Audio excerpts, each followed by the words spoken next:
Hello friend, welcome to my channel gardening fun. तो friends, मेरे एक व्यूवर ने पूछा था मुझसे कि उनके रोज़ प्लांट में फ़्लावर क्यों नहीं आते हैं और प्लांट तो बड़ा हो रहा पर उसमें फ़्लावर क्यों नहीं आ रहे हैं। तो आज हम लोग इसी टॉपिक पे बात करेंगे कि रोज़ प्लांट की कैसे केयर करें कि उनमें ज़्यादा से ज़्यादा फ्लावरिंग हो सके। तो चलिए शुरू करते हैं आज की वीडियो।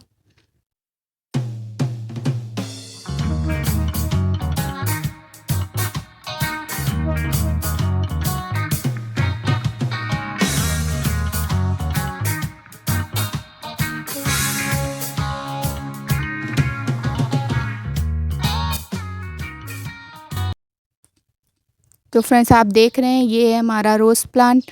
और सबसे पहले तो हम आपको ये बता दें कि रोज़ प्लांट का जो फ्लावरिंग टाइम होता है वो सबसे सही विंटर के शुरू में होता है, यानी जब जाड़े की शुरुआत होती है तब गुलाब के पेड़ में फूल अच्छे आते हैं, या फिर जब जाड़ा ख़त्म होने वाला होता है तब उसका मेन फ्लावरिंग टाइम वो होता है। उस टाइम पे गुलाब में ज़्यादा फ्लावर आते हैं। और अगर आप चाहते हैं कि पूरे साल आपके पेड़ों में फूल बने रहें तो उसके लिए आपको थोड़ी सी मेहनत करना पड़ेगा। आपको रोज़ प्लांट के लिए सबसे पहली टिप्स तो इसकी ये है कि आप जब भी कोई रोज़ प्लांट लगाइएगा तो उसमें आप ये ध्यान दीजिएगा कि जो रोज़ प्लांट अगर आपने पॉट में लगाया है या फिर ज़मीन पे लगाया है तो उसके आसपास कोई भी जंगली घास या कोई भी चीज़ें नहीं होनी चाहिए, यानी उसकी जो उसके पास की जो वीडिंग है ये सब इस सब को क्लीन करते रहना चाहिए। जो सूखी पत्ती है या कुछ भी है तो उसको आप इस तरह से अपने उससे हटा दीजिए, क्योंकि अगर ये सब रहेगा तो ये इसके न्यूट्रिशन को खींचेगा तो रोज़ प्लांट अच्छे से ग्रो नहीं कर पाएगा। तो इसके लिए आपको इसके आसपास की जितनी भी जो गमले में अगर कोई एक्स्ट्रा में घास निकली है या कुछ भी है तो उसको आपको साफ़ करना होगा। और दूसरी बात ये है कि आप प्रूनिंग करनी होगी। अगर जैसे डेड फूल है आपके, उसमें जो फूल सूख गया है तो आपको उसको काट करके निकाल देना होगा। जैसे हमारे इस रोज़ प्लांट में ये फूल है, ये सूख चुका है तो आपको इसको ऐसे करके यहाँ से इसको निकाल देना होगा। तो इससे ये होगा कि इसमें नई ब्रांच, यहाँ से नई ब्रांच निकलेगी और आपके रोज़ प्लांट में अच्छे से रोज़ आएगी। और टाइम पे आपको इसकी जो मुलायम ब्रांच होती है उसकी प्रूनिंग करते रहना होगा, क्योंकि जब आप अगर फ्लावर नहीं आ रहा है आपके प्लांट में तो अगर आप उसकी प्रूनिंग करेंगे यानी उसकी ऊपर से कटिंग करते रहेंगे तो आपके प्लांट में फ्लावर आने शुरू हो जाएंगे। उसके लिए आपको जो मुलायम ब्रांच हो, जैसे ये, तो इसको यहाँ से आपको इसको कट कर देना है। आप जब इसको यहाँ से कट कर देंगे तो फिर उसके बाद इसमें से नई ब्रांच निकलेगी और अच्छी फ्लावरिंग होगी। तो इसको कट करने के बाद आपको एक ये करना है कि आपको थोड़ा सा हल्दी पाउडर, जो कि बहुत ईज़िली सबके ही घरों में होता है, आप जहाँ पे कटिंग करें उसके ऊपर आपको ये हल्दी पाउडर ऐसे करके लगा देना है, क्योंकि ये एंटीसेप्टिक होता है। इससे आपके प्लांट में कोई भी फंगस नहीं लगेगा और आपका प्लांट जो है वो यहाँ से सूखेगा नहीं और यहाँ से एक नई ब्रांच निकलेगी जिसमें से अच्छे से फ्लावरिंग होगी। और फ्रेंड्स, इसके लिए इसकी एक और टिप है कि जब आप को इसको टाइम से फर्टिलाइज़ करना पड़ेगा, यानी इसमें अच्छी खाद देना चाहिए, लेकिन आप इसको केमिकल फर्टिलाइज़र से बचाना, क्योंकि केमिकल फर्टिलाइज़ करेंगे आप तो वो आपके पेड़ों को नुकसान पहुंचा सकता है। इसके लिए आपको ऑर्गेनिक फर्टिलाइज़ का यूज़ करना होगा।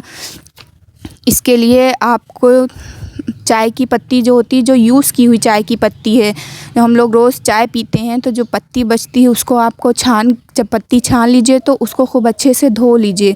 धो के उसको धूप में सुखा लीजिए। सुखाने के बाद वो चाय की पत्ती को आपको अपने रोज़ प्लांट में डालना है। अगर आप उसको पॉट में लगाया है तो 1 से 2 चम्मच, और अगर आप उसको ज़मीन पे लगाया और वो बड़ा प्लांट है तो उसमें करीब 3 से 4 चम्मच आपको डालना होगा। और ये फर्टिलाइज़ आप महीने में 1 बार कर सकते हैं। इससे आपके जो रोज़ प्लांट होंगे वो हेल्दी होंगे, ग्रोथ अच्छे से होगी और उसमें नए फ्लावर आएंगे। तो फ्रेंड्स, ये देख सकते हैं इस महीने में भी हमारे ये रोज़ प्लांट में आप देख रहे हैं ये कली आ रही है। और आपको ये ध्यान रखना है कि इसके डेड हेड्स को हटाना है, यानी जो ये चीज़ सूखा, जहाँ पे आपको लगे कि यहाँ से इनके पेड़ सूख रहे हैं तो आपको वहाँ से इनको कट करके निकाल देना है। तो आपको टाइम टाइम से इसकी डेड हेडिंग भी करना रहेगा। इसी से आपके प्लांट में नए फ्लावर निकलेंगे और उसकी ग्रोथ अच्छे से होगी। और फ्रेंड्स, अगर आपके पास आप अगर लिक्विड ऑर्गेनिक डालना चाहते हैं तो उसकी भी रेसिपी है हमारे पास। अभी तो हमने फ़िलहाल बनाया नहीं है, लेकिन हम आपको बता दे रहे हैं कि आपको एक बकेट में 5 लीटर के करीब पानी लेना है। एक बाल्टी में 5 लीटर पानी लेना है और उसमें आपको पके हुए केले के छिलके और संतरे के छिलका और चाय की पत्ती, ये सारी चीज़ों को डाल के आपको 10 दिन के लिए उसको रख देना। और उसके अंदर गुड़ का जो शीरा होता है बना के एक बाउल में भर के, यानी 1 कटोरा गुड़ का शीरा उस बकेट में डाल दीजिए। डालने के बाद उसको ढक के 10 दिन के लिए रख दीजिए।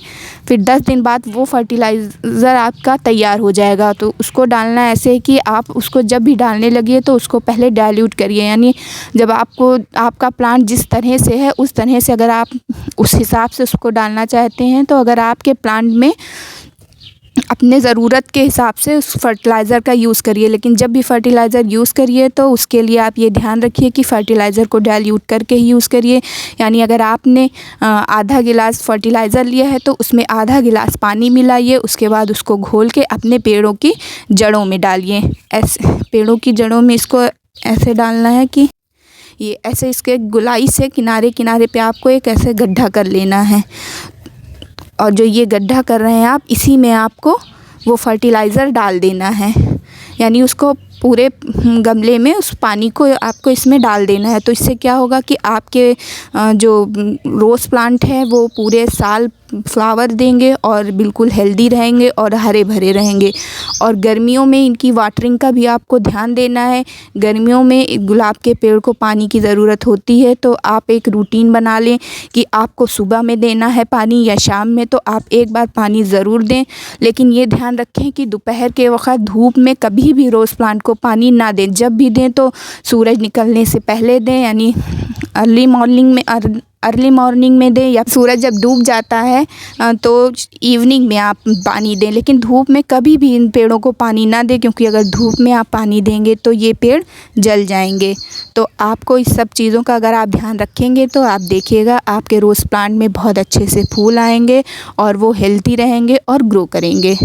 तो फ्रेंड्स, आपको अगर हमारी वीडियो अच्छी लगी हो तो प्लीज़ हमारे चैनल को सब्सक्राइब करिएगा और कमेंट करके हमें ज़रूर बताइएगा। तब तक के लिए आप सब अपना ख्याल रखिएगा।